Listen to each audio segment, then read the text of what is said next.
से मंत्री मोदी के न्यायपालिका पर अधिकार पर, अन्ना जो चुप रहे अदानी को लोन को लेकर के, अन्ना जो चुप रहे हर चीज के भ्रष्टाचार को लेकर के, अन्ना जो चुप रहे किसान आंदोलन को लेकर के होने का दावा भरते थे कि हम आम आदमी से बिलोंग करते हैं।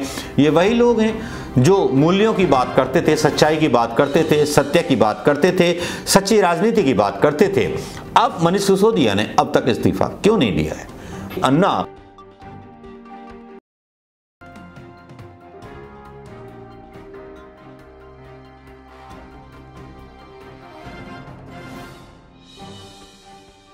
दोस्तों नमस्कार, मैं मनोज कुमार शर्मा, आजाद हिंद आवाज न्यूज के लिए एक बार फिर आपको खुशखबरी देनी थी। डंके पर मतलब ऐलान कर दीजिए कि अन्ना जाग चुके हैं। जी हां, अन्ना जाग चुके हैं बड़ी गहरी नींद से। जी हां, उनका एक टपाटप जो है वीडियो आया है, टपाटप वीडियो आपको सुनाना भी बहुत जरूरी है। इसमें अन्ना जो हैं सीधे सीधे केजरीवाल को घेर रहे हैं। किसके इशारे पर घेर रहे हैं, क्यों घेर रहे हैं, मैं नहीं कह सकता, लेकिन आज अन्ना अरविंद केजरीवाल सारे के सारे हमाम में नंगे नजर आ रहे हैं।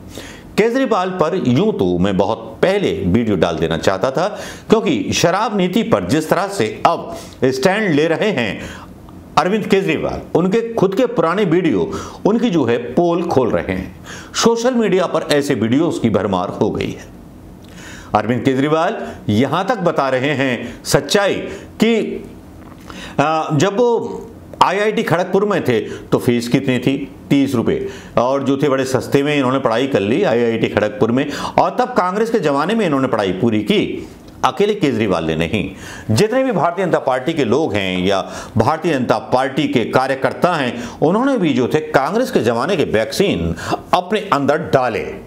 वो एक अलग बात है, कभी जमाना था भाखड़ा नांगल डैम बनना था तो भारतीय जनता पार्टी के यही लोग बोल रहे थे भाई पानी से बिजली निकाल ली तो उसमें ताकत नहीं बची।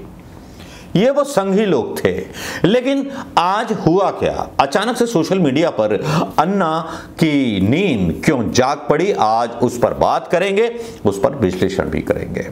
अन्ना जो चुप रहे मोदी के भ्रष्टाचार पर, अन्ना जो चुप रहे बैंकों के बिक जाने पर, अन्ना जो चुप रहे स्टेशनों के बिक जाने पर, अन्ना जो चुप रहे हर चीज के बिक जाने पर, अन्ना जो चुप रहे लोकपाल बिल पर, अन्ना जो चुप रहे प्रधानमंत्री मोदी के न्यायपालिका पर अधिकार पर, अन्ना जो चुप रहे अदानी को लोन को लेकर के, अन्ना जो चुप रहे हर चीज के भ्रष्टाचार को लेकर के, अन्ना जो चुप रहे किसान आंदोलन को लेकर के, अन्ना जो चुप रहे उन लोगों के उत्पीड़न को लेकर के जिनको बिना वजह जेल में डाला गया, अन्ना चुप रहे बोलने की आजादी को लेकर के। आज उन अन्ना अचानक से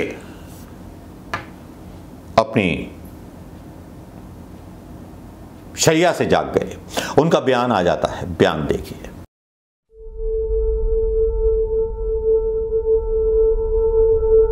क्या है सत्ता और पैसा, लोगों को क्या करेगा कह नहीं सकते। उस टाइम पर ये भी बोल रहे थे कि हम सत्ता में आने से सरकार का तनख्वाह नहीं लेंगे, गाड़ी नहीं लेंगे, बंगला नहीं लेंगे, ये सब बोल रहे थे। अभी और पार्टी से भी इनके तनख्वाह ज्यादा है, तो ये ठीक नहीं है। सत्ता और पैसे के लिए ईमान खो देना ये ठीक नहीं। ये क्या सत्ता पैसा आज है कल नहीं, ईमान ईमान ही होता है। शुरू में लोकपाल के लिए हम लोग आंदोलन किया, वो भी साथ में थे, लेकिन सत्ता में जाने के बाद मेरे बाद में जो अनशन हुए, वो अनशन में कभी पता तक नहीं किया कि वो अनशन में क्या हो रहा है। पहले मैं देखता था इनके जीवन में ये गुण थे, लेकिन ये कुर्सी का क्या गुण धर्म है मुझे पता नहीं। ये कुर्सी में बैठने के बाद बुद्धि का पलट हो जाता है। लेकिन दुर्दैव ये है, एक दिन अन्ना मेरे गुरु कहने वाले वो आज रास्ता छोड़कर जा रहे, इसका मुझे दुख हो रहा है। जब से मुख्यमंत्री बने तब से हमारी कोई बात नहीं, उनका रास्ता अलग हो गया। आज बंगला लिया, गाड़ी लिया, सब कुछ लिए, तो ये ठीक नहीं है। हम जुबान लोगों को दिया है, उसको बदलना ठीक नहीं।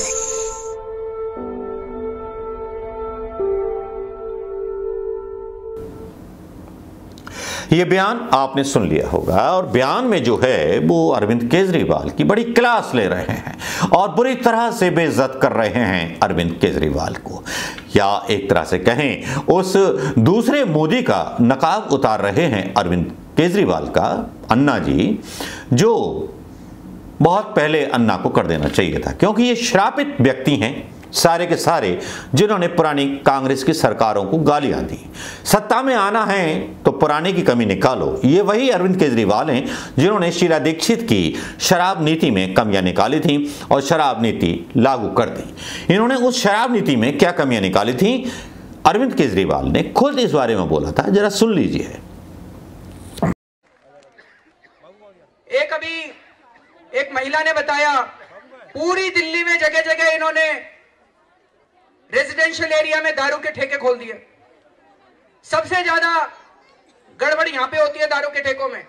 दारू पी के वहां पे गड़बड़ करते हैं, तो ये व्यवस्था की जाएगी कानून के अंदर कि अगर उस इलाके की महिलाएं प्रस्ताव पारित करके सरकार को दें कि ये ठेका बंद करके कहीं और शिफ्ट किया जाए, तो सरकार को वो प्रस्ताव मानना पड़ेगा और उस दारू के ठेके को बंद करके उसको वहां से शिफ्ट करना पड़ेगा।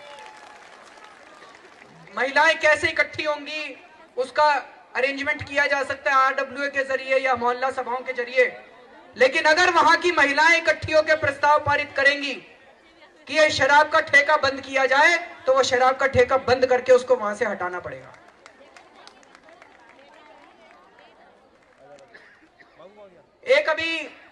एक महिला ने बताया पूरी दिल्ली में जगह जगह इन्होंने रेजिडेंशियल एरिया में दारू के ठेके खोल दिए। सबसे ज्यादा गड़बड़ यहां पे होती है दारू के ठेकों में। दारू पी के वहां पे गड़बड़ करते हैं, तो ये व्यवस्था की जाएगी कानून के अंदर कि अगर उस इलाके की महिलाएं प्रस्ताव पारित करके सरकार को दें कि ये ठेका बंद करके कहीं और शिफ्ट किया जाए, तो सरकार को वो प्रस्ताव मानना पड़ेगा और उस दारू के ठेके को बंद करके उसको वहां से शिफ्ट करना पड़ेगा।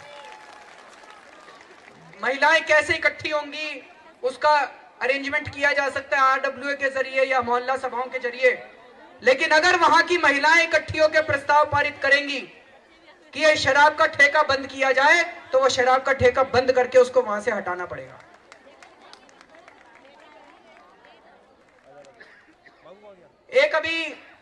एक महिला ने बताया पूरी दिल्ली में जगह जगह इन्होंने रेजिडेंशियल एरिया में दारू के ठेके खोल दिए। सबसे ज्यादा गड़बड़ यहां पे होती है दारू के ठेकों में। दारू पी के वहां पे गड़बड़ करते हैं, तो ये व्यवस्था की जाएगी कानून के अंदर कि अगर उस इलाके की महिलाएं, ये आपने सुन लिया होगा और ये सुनने के बाद आप बताइए कि जो आदमी पहले ये बोलता था अब आदमी ये बोलता है। इनके जो हैं स्वास्थ्य मंत्री मनीष सिसोदिया भी कहते थे, जब कांग्रेस के नेताओं का ये जब अन्ना हजारे का आंदोलन चल रहा था तब कांग्रेस के मंत्रियों का ये इस्तीफा मांगते थे और तब कहते थे कि जब आरोप लगा है तो इस्तीफा दे दीजिए, जांच हो जाने दीजिए और उसके बाद अपने पद पर आ जाइए। लेकिन आज मनीष सिसोदिया अपने पद से इस्तीफा क्यों नहीं दे रहे?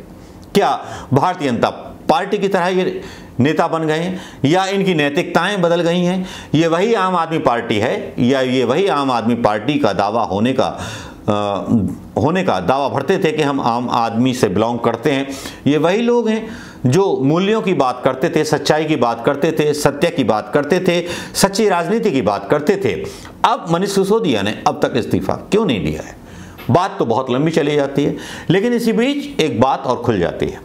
बात इसलिए भी खुल जाती है क्योंकि बात आती है 17 सालों के विकास की, जिस पर खुद कई बार केजरीवाल कांग्रेस पर भी सवाल उठा चुके हैं कि 17 साल में कांग्रेस ने किया क्या है। कांग्रेस ने क्या किया है ये खुद अपने बयान देकर के केजरीवाल भूल जाते हैं।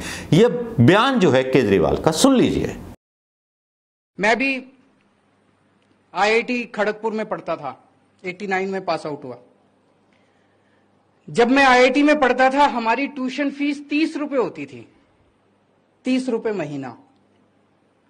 आईआईटी की पढ़ाई, वहां पे इतनी शानदार लैब्स होती थी, इतनी शानदार फैसिलिटीज होती थी, इतना शानदार कैंपस था हमारा आईआईटी में। 30 रुपए महीने में तो वो पढ़ाई नहीं हो सकती ना। इसका मतलब देश मेरे लिए कितना कुछ कर रहा था।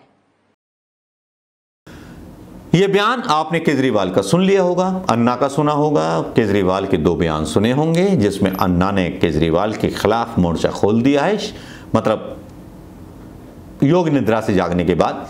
और शराब पॉलिसी पर भी आपने अरविंद केजरीवाल के बयान सुन लिए होंगे, और अरविंद केजरीवाल का वो बयान भी सुन लिया होगा कि कांग्रेस के बनाए हुए आईआईटी खड़गपुर से बच्चे मतलब पढ़े थे, जिसकी फीस थी 30 रुपया महीना। ये वही लोग हैं जिनको बाप पालता है और अपने बाप से पूछते हैं तूने मेरे लिए किया क्या है। ये वही लोग हैं जो बाप की विरासत पर सवाल उठाते हैं। ये वही लोग हैं जो बाप के गाल पर चांटा मारते हैं। तो ऐसी सियासत के मायने क्या, जो लोग गांधी और नेहरू के नाम पर, गांधी के नाम पर देश को लूटने निकले हैं। एक प्रधानमंत्री गुजरात में जाकर के चरखा काटता है, दूसरे लोग शराब के बारे में बात करते हैं, गांधी के बारे में बात करते हैं। गांधी के बारे में अगर बात करते तो दिल्ली को नशा मुक्त करने का कोशिश किया होता, पुरानी शराब नीति पर आज बहस ना चल रही होती। नमस्कार, जय हिंद दोस्तों।